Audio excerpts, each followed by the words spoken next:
Welcome back. అలవోకగా విజయం అందుతుందని భావించి పుతిన్ ఎందుకు పప్పులో కాలేశారు? నిజంగా ఉక్రెయిన్ అంత శక్తివంతమైన దేశమా? ప్రపంచ దేశాలు జెలెన్స్కీకి ఎలా సహాయం చేశాయి? ఇప్పుడు ఉక్రెయిన్ చేస్తున్నదేమిటి? రష్యాకు ఎలా ముచ్చెమటలు పోయిస్తోంది?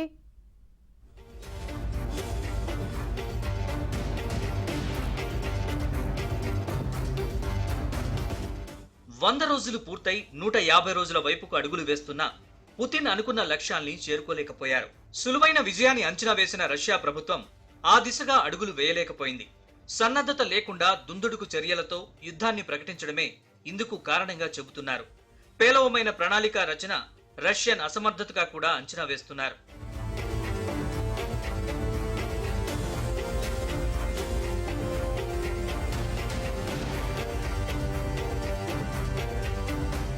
యుద్ధం అలవాటు లేని ప్రస్తుత రష్యా సైన్యం ఆ దిశగా చేసిన ప్రయత్నంలో విఫలమైందన్న విశ్లేషణలు వినిపిస్తున్నాయి. చిన్న యుద్ధాలు వేరు, సుదీర్ఘ యుద్ధాలు వేరని రష్యా సైన్యం గుర్తించలేదు.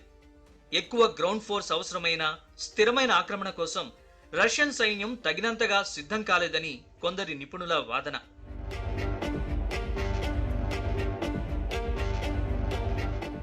ఉక్రెయిన్లో ఎదుర్కొన్న అనేక పరిస్థితులకు రష్యన్ మిలిటరీకి తగినంత తేలికపాటి పదాతి దళ బలగాలు లేవని చెబుతున్నారు. పదాతి దళ కొరత కారణంగా మాస్కో వైమానిక యూనిట్లు భారీ నష్టాలు చవిచూస్తున్నాయి. రష్యన్ బెటాలియన్లలో కేవలం 230 నుంచి 280 మంది సైనికులు మాత్రమే ఉన్నట్లు నివేదికలు చెబుతున్నాయి. యుద్ధ భూమిలో ప్రస్తుత బలగాల్ని సర్దుబాటు చేయడానికి లేదా రొటేట్ చేయడానికి రష్యాకు మ్యాన్ పవర్ లేదని నిపుణులు అంటున్నారు. పాక్షిక సమీకరణ దళం ఏర్పాటు కాకపోవడం కూడా ఉక్రెయిన్లో రష్యన్ సైన్యం అవకాశాల్ని దెబ్బతీసిందని సమాచారం.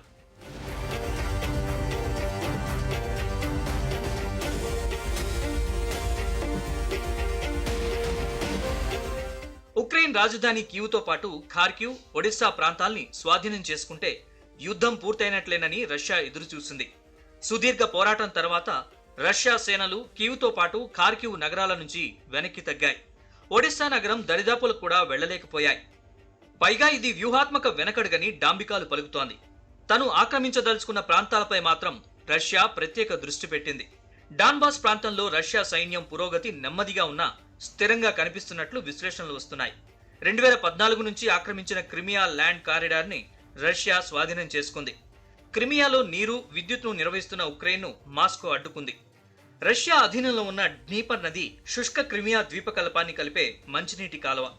ద్వీపకల్పానికి ఉత్తరాన ఉన్న అణు విద్యుత్ కేంద్రాన్ని, ఆగ్నేయ ఉక్రెయిన్లోని పవర్ గ్రిడ్ ని కూడా రష్యా స్వాధీనం చేసుకుంది. మారియుపోల్ పతనం రష్యన్ మిలిటరీకి బోనస్ విజయాల్లో ఒకటి. మిన్స్క్ ఒప్పందాన్ని అమలు చేయడానికి నిరాకరించినందుకు ఉక్రెయిన్ శిక్షించాలని పుతిన్ కోరుకున్నారని కొందరు నిపుణులు చెబుతున్నారు. ఉక్రెయిన్ పై దాడికి వారం ముందు మిన్స్క్ ఒప్పందాలతో ఉపయోగం లేదని అధ్యక్షుడు జెలెన్స్కీ ప్రకటించారు. భూభాగాన్ని స్వాధీనం చేసుకునే ప్రయత్నం కంటే కీవ్ పై దాడులు చేయడం మరింత శిక్ష వేసినట్లు విశ్లేషకులు అంటున్నారు. తూర్పు ఉక్రెయిన్లోని వేర్పాటు వాదుల అధీనంలో ఉన్న లుహాన్స్క్ ప్రాంతంపై మాస్కో పూర్తి నియంత్రణ సాధించినట్లు ఇటీవల క్రెమ్లిన్ ప్రకటించింది. డోనెట్స్క్ ప్రాంతంలోని ఉక్రెయిన్ సైనికులు పుతిన్ సైన్యానికి కఠినమైన సవాలుగా మారారు. రష్యన్ సాయుధ దళాల యూనిట్లు people's republic of Luhansk, Donetsk people's militia విభాగాలతో కలిసి డాన్బాస్ భూభాగాలపై నియంత్రణ పెంచుకుంటున్నామని రష్యా రక్షణ మంత్రి సెర్గీ షోయిగు తెలిపారు.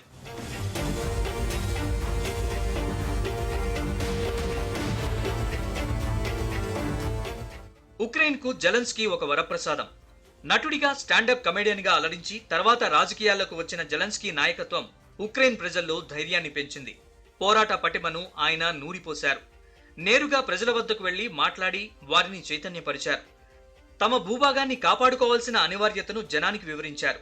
రష్యా దురాక్రమణను అడ్డుకునే దిశగా ప్రపంచ దేశాల మద్దతును కూడగట్టగలిగారు. జెలెన్స్కీ వినతులు సహేతుకంగానే ఉన్నాయని ప్రపంచ దేశాలు అంగీకరించాయి. తటస్థ దేశాలు సైతం ఉక్రెయిన్కు మద్దతిచ్చాయి.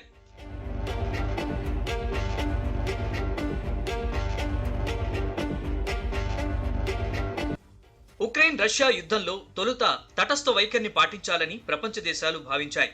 రష్యా దుశ్చర్యల్ని అర్థం చేసుకున్న తర్వాత వైఖరి మార్చుకున్నాయి. ప్రపంచంలోనే అతి శక్తివంతమైన సైనిక బలం ఉన్న దేశాల్లో ఒకటైన రష్యాను ఒంటరిగా ఎదుర్కొంటున్న ఉక్రెయిన్కు అండగా నిలిచేందుకు ఒక్కో దేశం ముందుకొచ్చింది. ఉక్రెయిన్కు సాయం అందించేందుకు $800 మిలియన్ ప్యాకేజీకి అమెరికా అధ్యక్షుడు బైడెన్ ఆమోదించినప్పటి నుంచి అగ్రరాజ్యం మద్దతు బాగా పెరిగింది. ఏప్రిల్ నెలలోనే అమెరికా $800 మిలియన్ మిలిటరీ సాయం పంపింది.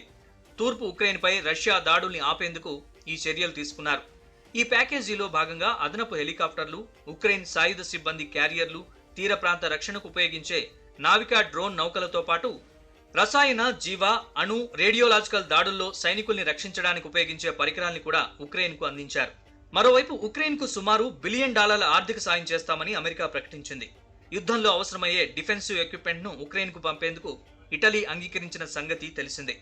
రష్యా యుద్ధోన్మాదాన్ని అడ్డుకోవడానికి $8.6 million machine guns, automatic sniper rifles, pistols, మందుగుండు సామాగ్రిని పంపిస్తామని చెక్ రిపబ్లిక్ ప్రకటించింది.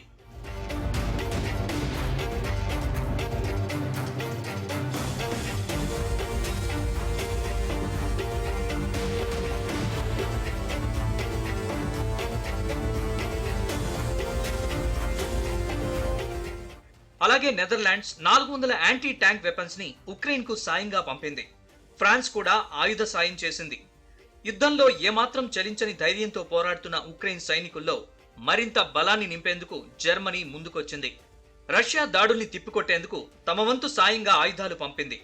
1000 యుద్ధ ట్యాంకులు, 500 సర్ఫేస్ టు ఎయిర్ స్టింగర్ క్షిపణుల్ని ఉక్రెయిన్ చేర్చింది. రష్యా తీరు అన్ని దేశాల్ని బెదిరించేలా ఉందని, ఈ పరిస్థితుల్లో పుతిన్ దురాక్రమణను అడ్డుకునేందుకు ఉక్రెయిన్కు మనవంతు సాయం చేయాల్సిన బాధ్యత అందరిపై ఉందని జర్మనీ అభిప్రాయపడింది. ఉక్రెయిన్ నాటోలో లేకపోయినా ఆయా దేశాలు సాయం చేసేందుకు ముందుకొచ్చాయి.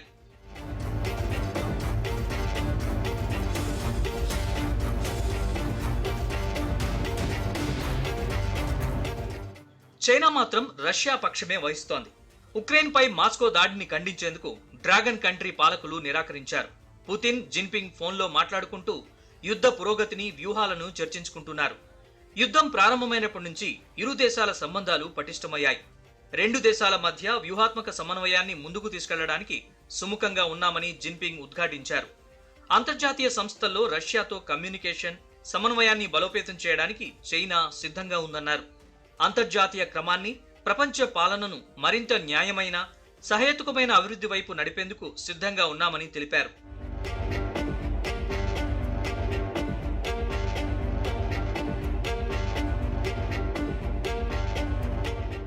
అమెరికా, యూరోపియన్ యూనియన్ హెచ్చరించినప్పటికీ ఆలోచించేందుకు చైనా సుముఖంగా లేదు. దీంతో చైనాపై అమెరికా తీవ్ర ఆగ్రహం వ్యక్తం చేసింది. దోషులకు మద్దతిస్తున్నారంటూ మండిపడింది.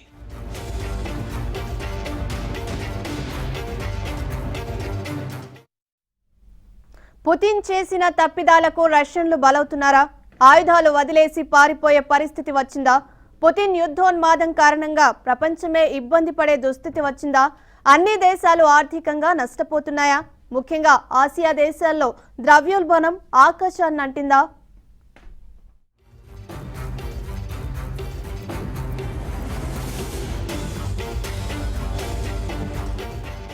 ఉక్రెయిన్లో పుతిన్ లక్ష్యాలను సాధించడంలో జాప్యానికి రష్యా సైనిక నిర్మాణం కొంతవరకు కారణమని నిపుణులు అంచనా వేస్తున్నారు.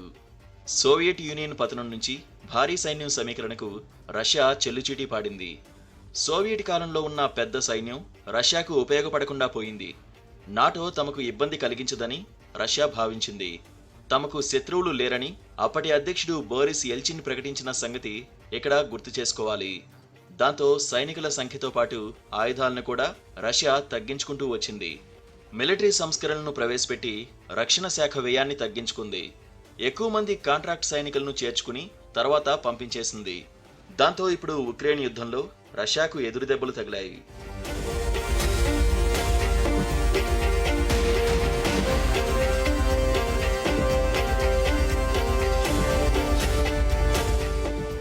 యుద్ధం వద్దు బాబోయ్ అని ప్రపంచ దేశాలు మొత్తుకోవడానికి అనేక కారణాలున్నాయి. రష్యా, ఉక్రెయిన్ల మధ్య జరుగుతున్న యుద్ధం కేవలం ఆ రెండు దేశాల ఆర్థిక వ్యవస్థలను మాత్రమే ప్రభావితం చేయడం లేదు. దాని కారణంగా పెరుగుతున్న ద్రవ్యోల్బణం ప్రపంచ దేశాలను తీవ్రంగా దెబ్బతీస్తోంది. మన దేశ ద్రవ్యోల్బణం ఇప్పుడు 7% చేరుకుంది. ద్రవ్యోల్బణం వల్ల పెరిగిన ధరలకు అదనంగా ప్రస్తుతం పెరుగుతున్న ముడి చమురు ధరలు పుండు మీద కారం చల్లినట్లుగా మారాయి. యుద్ధం కారణంగా వివిధ దేశాలు రష్యాపై విధించిన తాజా ఆంక్షలతో ప్రపంచవ్యాప్తంగా వాణిజ్యం పూర్తి స్థాయిలో నిలిచిపోయింది. ప్రపంచవ్యాప్తంగా భారత్తో సహా అన్ని దేశాలు ప్రస్తుతం ఇలాంటి సమస్యలనే ఎదుర్కొంటున్నాయి. అసలు భారత్, రష్యాలు ఒకదానిపై మరొకటి ఎంతగా ఆధారపడి ఉన్నాయి? ఇప్పుడు ఆంక్షల కారణంగా రవాణా ఆగిపోయింది. భారత్, రష్యా మధ్య ఎక్కువగా రక్షణ ఆయుధాలు, పెట్రోలియం ఉత్పత్తులు, ఎరువులు, పప్పులు, మందులు, వాహనాలు తదితర రంగాల్లో వ్యాపారాలు చేసేవి. 2020-21 ఆర్థిక సంవత్సరంలో రష్యా నుంచి భారత్ సుమారు 64,000 కోట్ల రూపాయల విలువైన వస్తువులను దిగుమతి చేసుకుంది. ఇందులో 34,000 కోట్ల విలువైన పెట్రోలియం ఉత్పత్తులు ఉన్నాయి. ప్రస్తుత యుద్ధ ప్రభావం దేశంలోని రైతులపై కూడా కనిపిస్తోంది. ఎరువుల కోసం భారత్ ఎక్కువగా రష్యాపైనే ఆధారపడుతూ ఉంటుంది. దీర్ఘకాలం పాటు ఎరువుల సరఫరా కొనసాగేలా చూసేందుకు రష్యాతో భారత్ చర్చలు జరుపుతోంది. 2020లో రష్యా నుంచి $650 మిలియన్ విలువైన ఎరువులను భారత్ దిగుమతి చేసుకుంది. 2020-21 ఆర్థిక సంవత్సరంలో భారతదేశం రష్యాకు 1,685 కోట్ల రూపాయల విలువైన వ్యవసాయ ఉత్పత్తులను ఎగుమతి చేసింది. ఇందులో ప్రధానంగా బియ్యం, ద్రాక్ష, గ్వార్గం, బీఫ్తో పాటు కూరగాయలు ఉన్నాయి. ఇదే సమయంలో భారతదేశం రష్యా నుంచి 241 కోట్ల విలువైన వ్యవసాయ ఉత్పత్తులను దిగుమతి చేసుకుంది. ఈ దిగుమతుల్లో అగ్రభాగం పప్పు ధాన్యాలు ఉన్నాయి. మరోపక్క ఉక్రెయిన్ నుంచి రావాల్సిన వంట నూనెలు, గోధుమలు వారి ఓడరేవుల్లోనే ఆగిపోయాయి.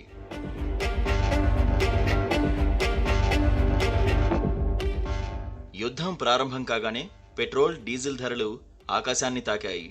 దీని కారణంగా సామాన్యుల జేబుకు ఎక్కువగా చిల్లు పడుతోంది. దీనికి తోడు రానున్న రోజుల్లో చమురు ధరలు మరింతగా పెరిగే అవకాశం కనిపిస్తోంది. దేశీయ ఇంధన అవసరాల్లో ఎక్కువ భాగం రష్యా నుంచి వస్తోంది.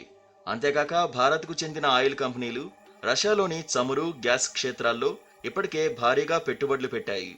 ONGC Videsh Limited, Indian Oil Corporation, Oil India Limited, Bharat petro sources Limited రష్యాలోని వివిధ చమురు, గ్యాస్ ప్రాజెక్టుల్లో 1,00,000 కోట్లకు పైగా పెట్టుబడులు పెట్టాయి. ఇది పెద్ద సమస్యగా మారింది. రక్షణ రంగం కూడా కీలకంగా మారింది.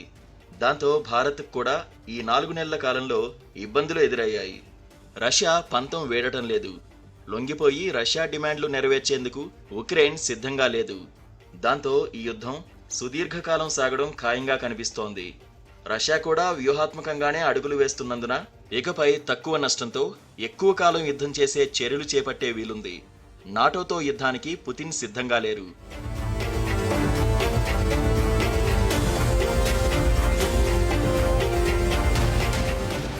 ఆయన లక్ష్యం ఉక్రెయిన్ను కూడా బెలారస్ లాగా ఓ సామంత దేశంగా మార్చుకోవడమేనని అంతర్జాతీయ పరిశీలకులు భావిస్తున్నారు.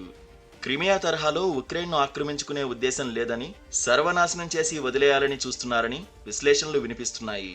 మరి సుదీర్ఘకాలం యుద్ధం సాగితే ఏమవుతుందన్నది ఒక ప్రశ్న. 3వ ప్రపంచ యుద్ధానికి దారితీసే ప్రమాదం ఉందని కూడా కొందరి వాదన.